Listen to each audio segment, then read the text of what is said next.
Penn State Wrestling Show is back. I'm Thomas Frank Carr, and the star of today's afternoon conversation is Greg Pickel, wrestling reporter at BlueWhiteIllustrated.com. We're here to talk about all the things that have happened since we were here last, and of course the things coming up. There's a lot coming up this summer for Penn State Wrestling. Final X, U20, U23, and of course some news and notes all on today's show. Greg, how you doing, buddy? Good to see you again. T. Frank, the wrestling calendar rolls on, and we roll right along with it. Yeah, that's for sure. So let's start the show. First off, like the video, subscribe here to the YouTube channel if you enjoy Penn State Wrestling and our conversation here. Greg does a great job at BlueWhiteIllustrated.com. We want to let more people know about that so they can check out this show as part of our wrestling coverage.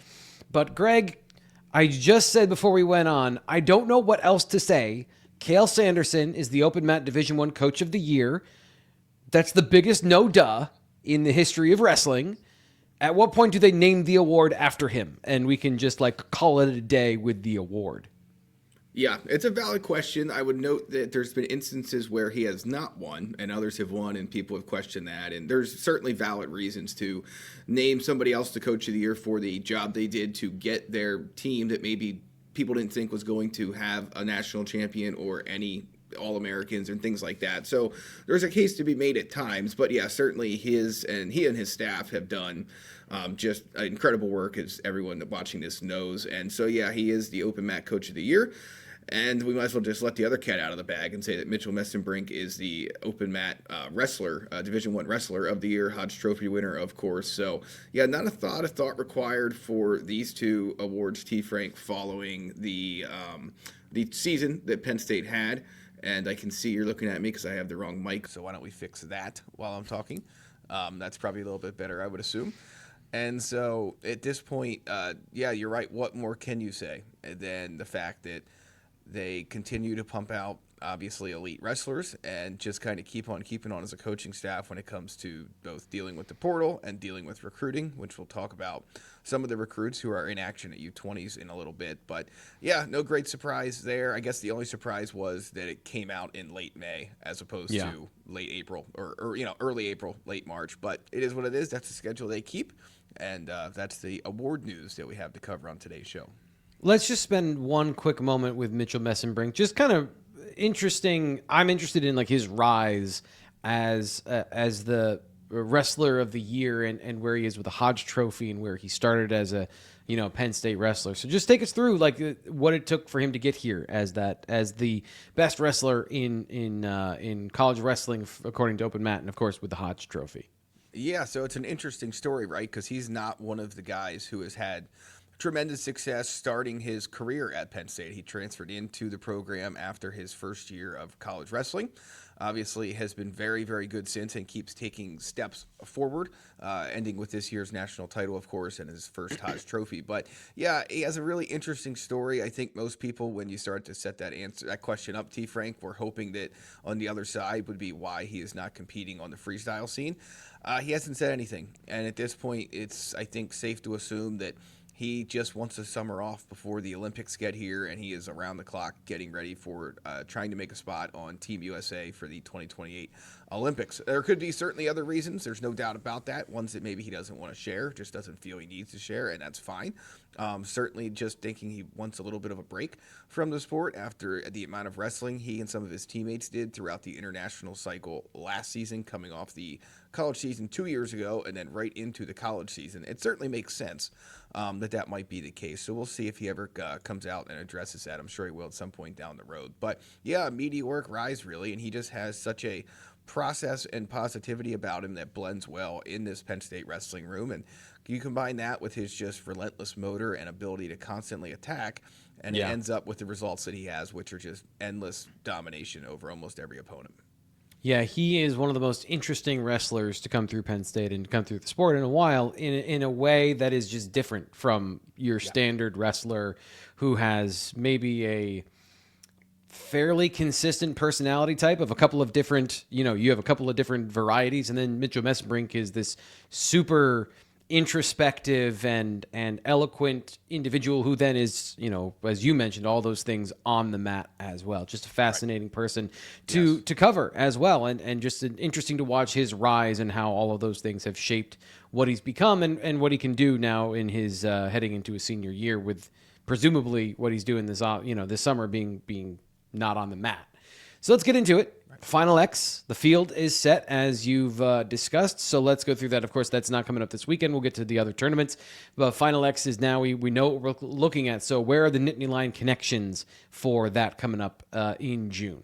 Yeah, we'll have a full preview show for Final X in a couple of weeks, but since it's been a little bit since we recorded, felt like it was worth pointing this out. So at this point, multiple members of the Nittany Lion Wrestling Club are at Final X, which I'm sure you're aware if you're watching this, but if not, we'll set the Senior Team USA for this year's World Championships.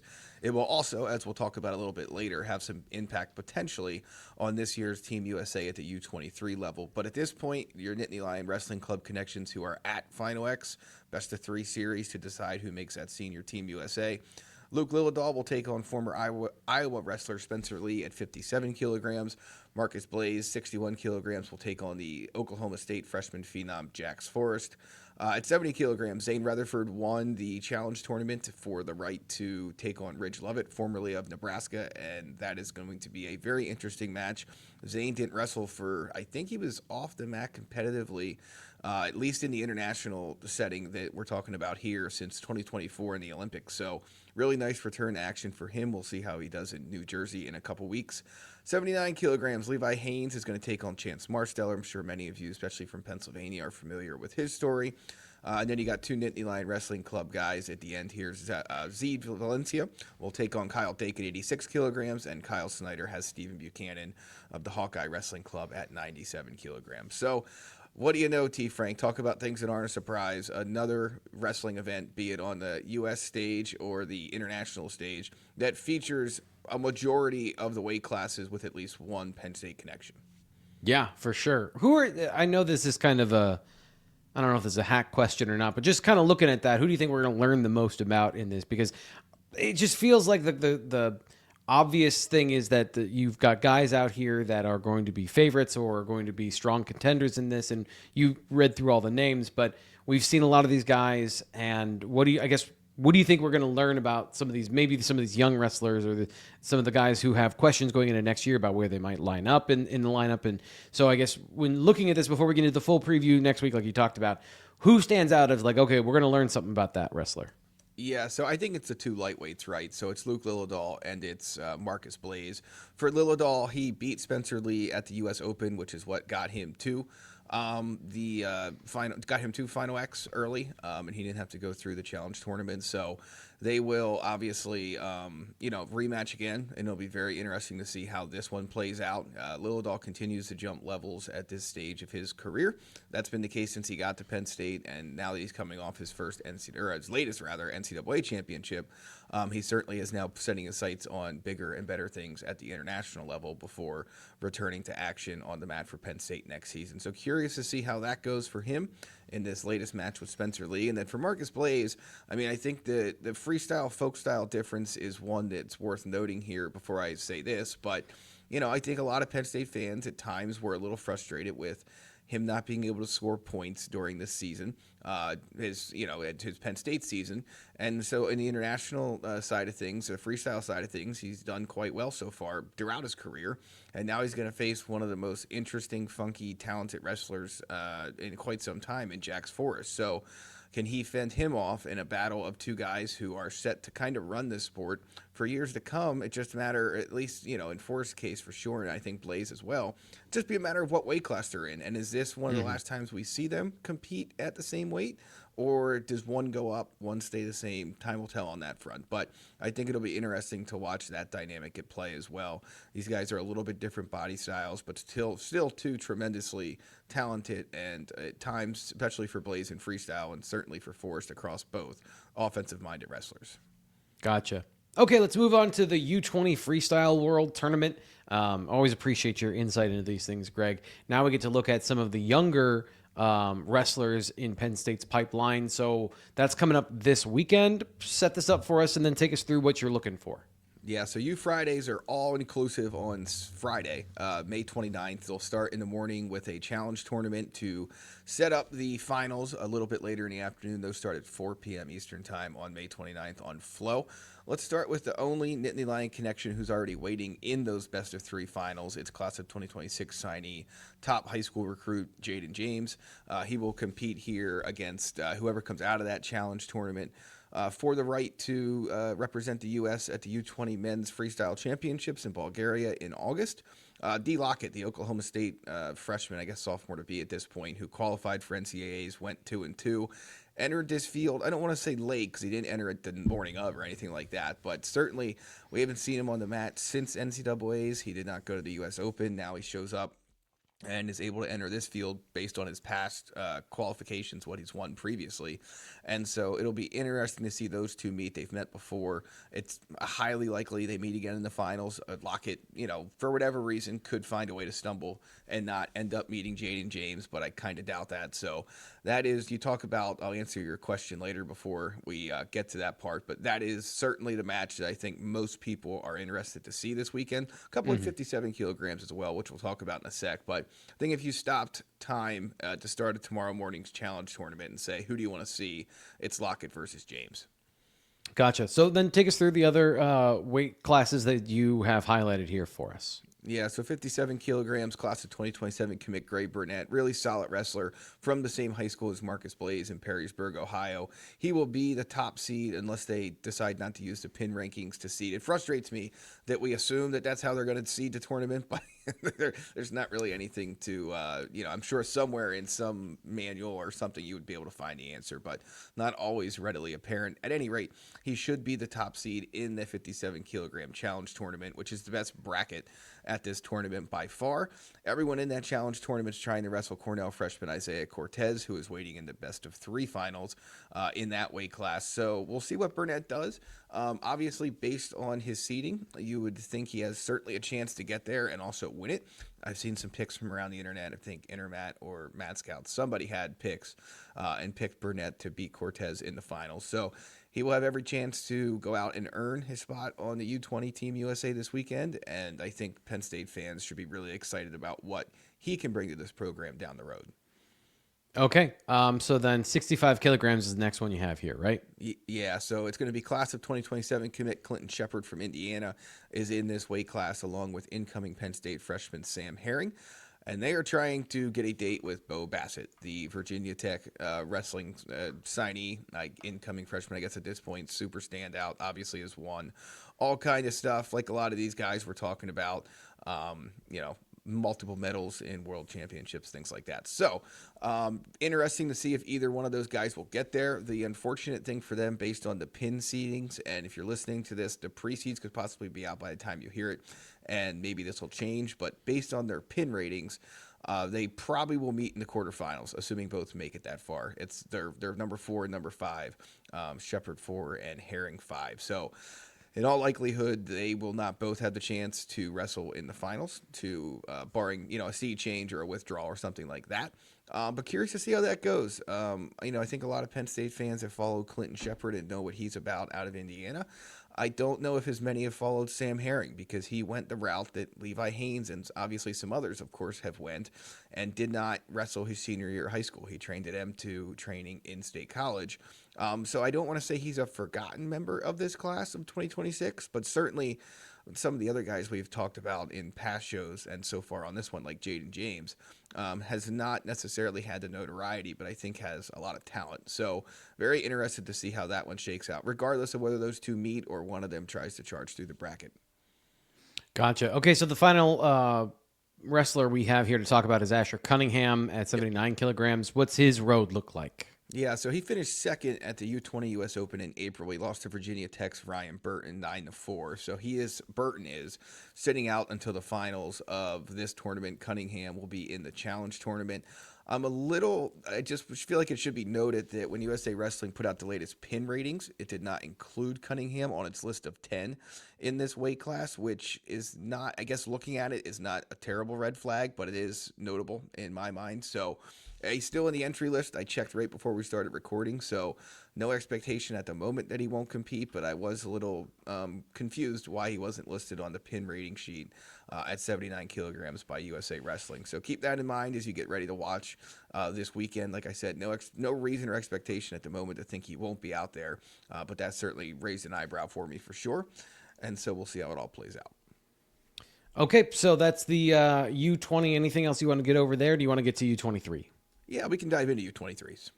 Okay, so take us through what you got going on here. I'm not going to try and set it up because I know that there's a lot going on when it comes to U23.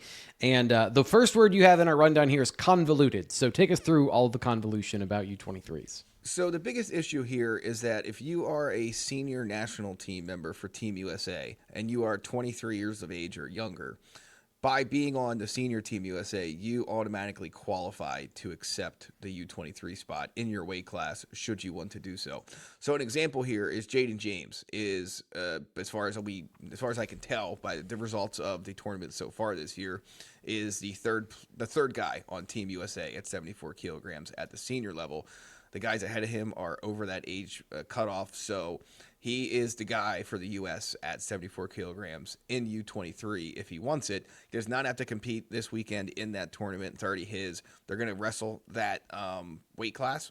But I guess what the point I'm trying to get across here is that somebody could win one of these brackets, and based on how things maybe shake out at Final X or don't shake out.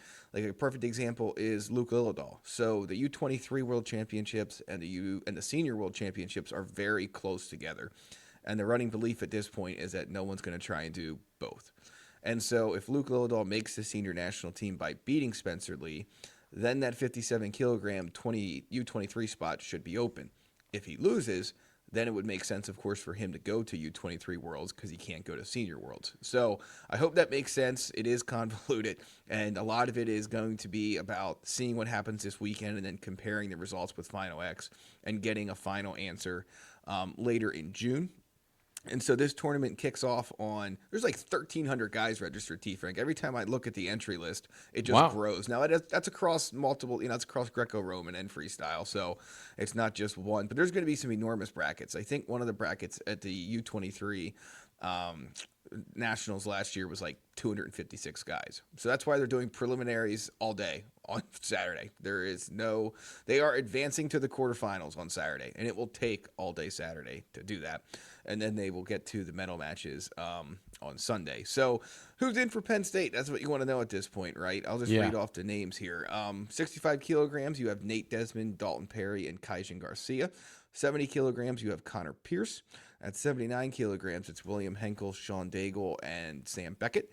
92 kilograms is Mason Ellis. And at 125, you have Connor Mirasola and Dawson Bundy. And so I guess I'll just wrap up here. Of all those guys, to me, T-Frank, you look at Desmond, you look at Henkel, you look at Mirasola, I would say have the most likely chance to win.